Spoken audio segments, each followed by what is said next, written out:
Right, good afternoon everyone. We're not going to open the silage pit. We're actually here doing some fencing. We're going to fence off this, or re-fence this. So I pushed that bit of rubbish over there to try and get a bit more room for when we're feeding this pit out, because it was a bit tight here. So got a couple of strainers, a few extra posts. I'm going to rearrange this. I think there's a broken strainer there that needs replacing. So you're going to do it with the gate and just have either a wire or spring gate here, and I'm going to pull that strainer out and straighten it up.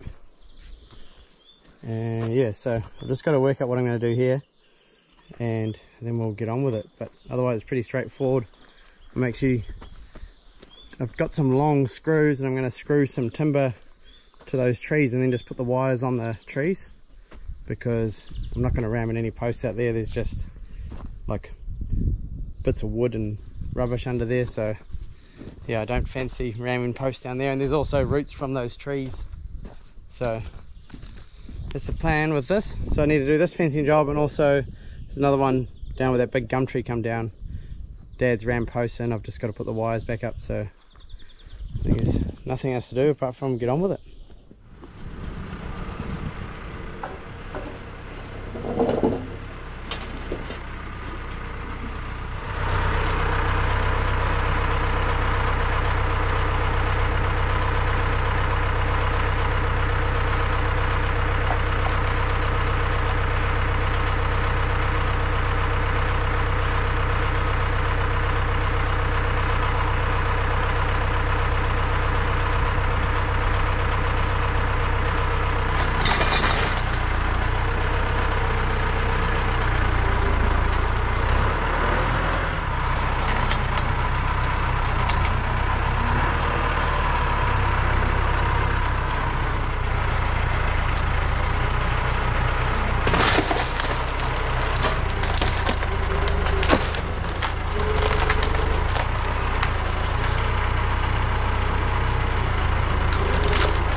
So I just got back from something a bit different. Just had an interview with Andy from the Rural Roundup. Really nice guy. He's come up from down south.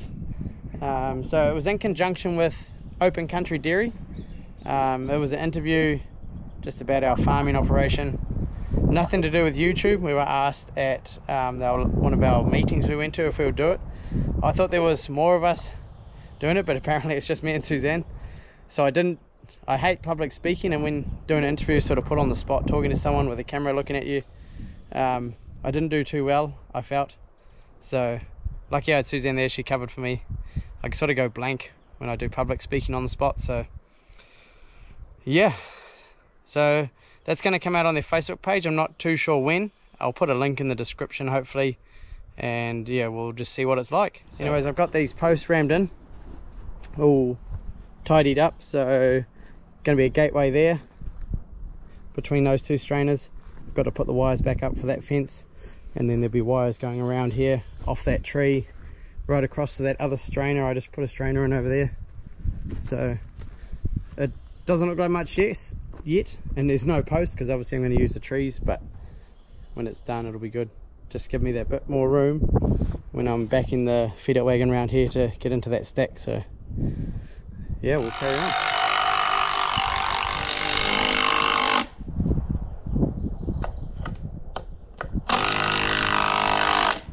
So I was gonna wire posts on to these trees, but I decided this here was easier. I've just got some 200mm bugle screws, screw them on, and you're just gonna staple the wire to it.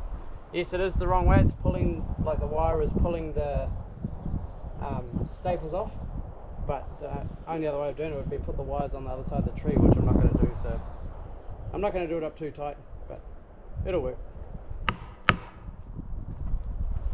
Dad said just double staple it, so I'm going to do double staple.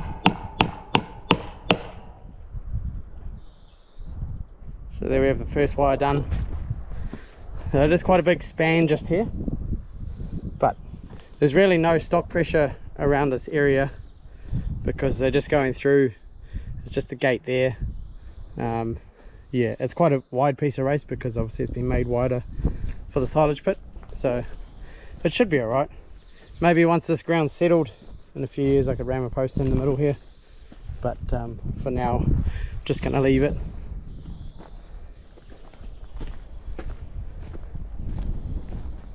See how many more wires I can get on before knockoff. Well, it's probably a bit of a boring video, but I was hoping to get more of this here done, but the interview took a bit longer than what I thought, so it doesn't really matter. So I've got the wires put on that strainer there, tighten those back up. I'm going to put spring gates here, and I hooked this one here up, but it's got those funny tensioners where I need a 1/2 inch drive to tension them up, so I'll do that another day.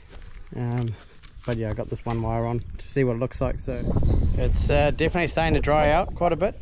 That wind we had 3 days of real strong wind, and then sort of light wind after like this, with heat really dried the ground out. I've actually fed off, I had 3 paddocks of hay shut up. I've grazed one already, and I'm probably going to graze the other one tomorrow, so I'm just going to keep the one up by the barn. Yeah, but the cows are still milking pretty well, but just the cover's starting to get a bit shorter now. So we're not far away, probably only really 10 days till we start feeding turnips. There's cows in season just there messing around. So yeah, not far away from feeding the turnips, so be good to get into those. Here comes my chauffeur. He's come to take me back to the tractor. Save me walking out there. Not that it's that far. It's good to get the kids involved though. Going that way.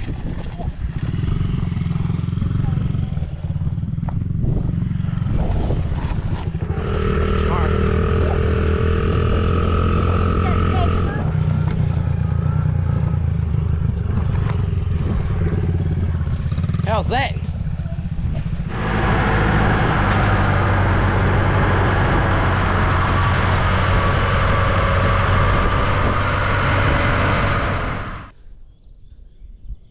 What What a cracker of an evening.